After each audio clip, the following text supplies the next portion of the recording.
आज एक स्टोरी सुनते हैं। वैसे तो ये एक स्टोरी नहीं है, बट जब ये पूरी बात ख़त्म हो जाएगी तब मैं इसके बारे में आपसे बताऊंगा ये कहना क्या चाहता है। एंड आई एम श्योर कि मुझे बताने की ज़रूरत ही नहीं पड़ेगी। आप बहुत ही मतलब मुझे पूरा कॉन्फिडेंस है कि आप सभी बहुत इजीली इससे कनेक्ट कर लेंगे।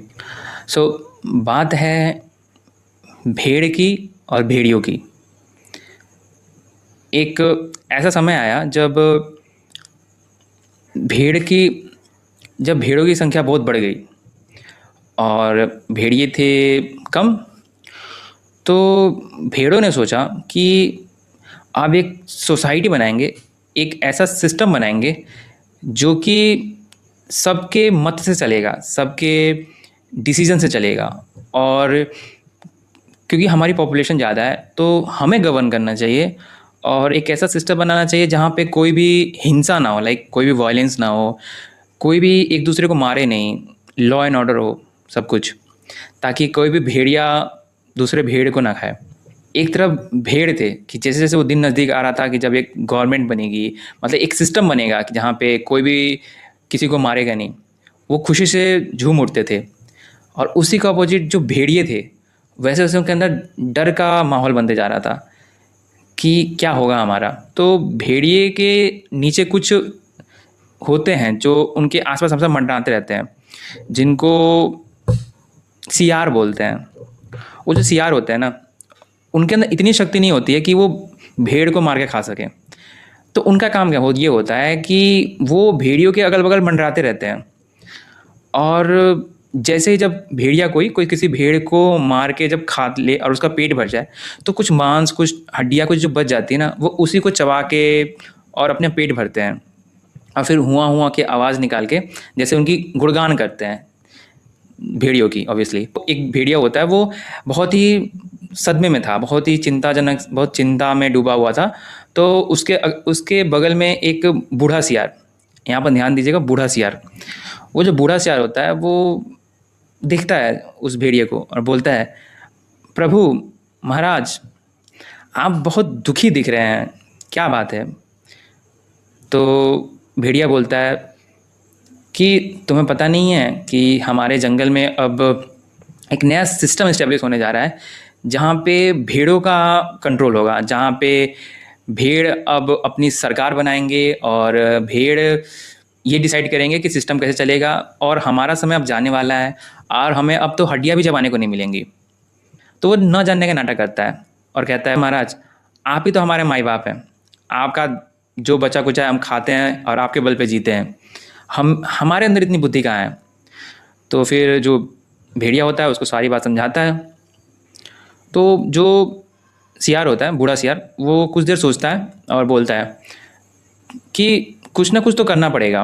आप एक काम करिए, मुझे बस एक दिन का समय दीजिए, मैं इस पर कोई ना कोई योजना बनाता हूँ। बट आपको मुझे प्रॉमिस करना होगा कि मैं जो बोलूँगा आपको वैसा करेंगे। भेड़िया के पास कोई ऑप्शन नहीं होता है क्योंकि उसकी तो जान पे आई बनी है। तो वो मान जाता है। अगले दिन वो सियार आता है और वो जो सियार अपने साथ, वो बूढ़ा सियार अपने साथ 3 सियार और लेके आता है। एक सियार पीले रंग का होता है, एक सियार नीले रंग का रंगा होता है और तीसरा सियार होता है वो हरे रंग का रंगा होता है। तो वो जो भेड़िया होता है उससे पूछता है, ये 3 कौन हैं। तो कहता है, महाराज ये तीनों सियार ही हैं, बट ये स्पेशल सियार हैं। एक पीले सियार है जो कि कवि हैं, बहुत ही बुद्धिजीवी हैं, लेखक हैं। एक ब्लू सियार हैं, ये जो नीले रंग के सियार हैं, ये बहुत ही पढ़े लिखे और वैज्ञानिक जाने माने जाते हैं। और एक जो हरे वाले सियार है ना, ये एक धर्मगुरु हैं, लोगों के बीच में अपना काफ़ी पकड़ बना के रखते हैं। और इनको मैं बहुत खास काम के लिए लेके आया हूँ। अभी आप ज़्यादा हमसे सवाल मत करिए, बस जैसा मैं बोलूँ वैसा आप करते जाइए। जो भेड़िया होता है वो तो बेचैन होता है, उसके दिमाग में बहुत सवाल चल रहे होते हैं, लेकिन अब उसकी मजबूरी होती है, उसने वचन दिया रहता है, वादा किया रहता है, तो वो करते जाता है जैसे सियार बोलता है। तो जो बूढ़ा सियार होता है वो इस भेड़िए को पूरा अच्छे से गेटअप में तैयार करके, पूरा एक माथे पे तिलक लगा के, चेहरे पूरे बॉडी को सीधा करके और चेहरा नीचे लटका के, और उसके मुंह में कुछ घास का टुकड़ा डाल देता है।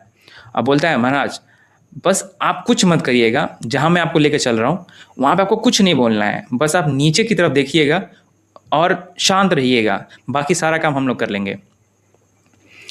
भेड़िया चला जाता है और वो 3 सियार और बूढ़ा सियार वो भी चलते हैं, और वो उस जगह पे जाते हैं, उस टोली में जाते हैं जहाँ पे सिर्फ भेड़ रहते हैं। जो बूढ़ा सियार होता है वो बोलना शुरू करता है, हमारे सबसे, वो बोलता है कि ये देखिए हमारे बीच में सबसे महान भेड़िए आए हैं जो अब सब तरीके से पाप मुक्त हो चुके हैं, अपना पूरा जीवन दूसरों की सेवा में लगाने को तत्पर हो चुके हैं। जैसे ही वो ये सब बोलना स्टार्ट करता है तब तक उसमें से कुछ जो नागरिक होते यानी कुछ जो भेड़ होते हैं वो देख लेते हैं कि ये तो वही भेड़िया है खतरनाक वाला। वो चिल्लाने लगते हैं, ये तो भेड़िया है, भेड़िया है, ये खा जाएगा, मैं भागो भागो भागो। तब तक वो सबको रोकता है जो सियार होता है, बोलता है नहीं नहीं रुको रुको, ये अब वो भेड़िए नहीं रह गए, इन्होंने अपने आप को बदल दिया है, इनके ऊपर गलत लांछन लगाया जाता है। भेड़ों को खाता कोई और है पर खाने के बाद हड्डियाँ इनके घर के सामने फेंक के चला जाता है और बदनाम ये होते हैं। इनके जितने भी रिलेटिव रहे हैं या फिर जो इनके तरह के जो भेड़िए रहे हैं, उन्होंने जो आप भेड़ों पे इतना अत्याचार किया है, इतने दुख दिए हैं, उसको देख के इनका दिल पिघल चुका है। ये अपना पूरा जीवन पश्चाताप करने के लिए पूरे भेड़ समाज की सेवा में लगाना चाहते हैं। इन्होंने तो 4 हफ्तों से सब कुछ मांस खाना तक छोड़ दिया है और इन्होंने सिर्फ वो बस घास ही चबा के रहते हैं। ये सारी वो बातें बोलता है और जो कुछ सियार होते हैं वो बीच में जाके लोगों के बीच में जय हो चिल्लाना शुरू कर देते हैं। ऐसे ही प्रोसेस आगे बढ़ता है और जो भेड़िया होता है वो काफ़ी दिन का भूखा, वो जब थोड़ी सी अपनी निगाहें ऊपर उठाता है तो जब सामने इतने सारे भेड़ दिखते हैं तो वो बस लात टपकने से बचाने की कोशिश करता है। उसकी हर चीज़ को जो बूढ़ा सियार होता है वो ऐसे रिप्रेजेंट करने की कोशिश करता है कि यही हैं बस। और जो अपने साथ वो 3 जो सियार लेकर आए होते हैं, एक पीला, एक नीला और एक हरा, वो एक एक करके इसकी इतनी बड़ाई करते हैं और फिर फाइनली कंक्लूजन ये निकालते हैं कि कभी भी जो भेड़ है, भेड़ बहुत कमज़ोर होता है और भेड़ कभी भी अपनी सुरक्षा नहीं कर सकता है, उसकी सुरक्षा एक भेड़िया ही कर सकता है, क्योंकि भेड़ियों से बचाने के लिए भेड़िया ही चाहिए। और इसलिए आप सभी भेड़ों को इस महान भेड़िए को, यानी एक जो संत भेड़िया हैं, इनको अपना नेता चुनना चाहिए। फाइनली यही होता है, जो भेड़ होते हैं वो नए भेड़िए को चूज़ कर लेते हैं, यानी उसे अपना नेता बना लेते हैं, और जो संत भेड़िया होते हैं वो उनकी सरकार बन जाती है, वो सरकार बना लेते हैं। और बनने के बाद उनका जो सबसे पहला नियम आता है वो ये होता है कि सबकी सुविधा के लिए जितने भी भेड़िए हैं उनको हर दिन सुबह नाश्ते में एक भेड़ का भोजन मिलेगा, दोपहर में एक भेड़ का भोजन मिलेगा, और क्योंकि सबकी हेल्थ की चिंता का विषय है इसलिए सबको शाम के समय सिर्फ आधा ही भेड़ मिलेगा। तो आई होप अब तक आप स्टोरी का मतलब समझ गए होंगे। ये हमारी सोसाइटी की रियलिटी है। हमें ये बताया जाता है कि यार हम अपनी सुरक्षा खुद नहीं कर सकते और हमें अपनी सुरक्षा करने के लिए एक ऐसा पर्सन चाहिए, एक ऐसा लीडर चाहिए जो खुद वैसा हो, उन राक्षसों से लड़ने की शक्ति रखता हो।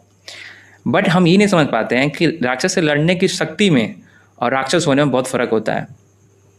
और ये बस सोसाइटी वैसे चलती जा रही है और बस भेड़ की तरह लोग पिसते जाते हैं। तो आपको इसके बारे में क्या लगता है, क्या समझ में आया, क्या कहना चाहते हैं, मुझे कमेंट में ज़रूर बताएं और आपके मन में जो भी सवाल हैं वो भी ज़रूर बताएं। So this is Neeraj and signing off. मिलते हैं नेक्स्ट वीडियो में।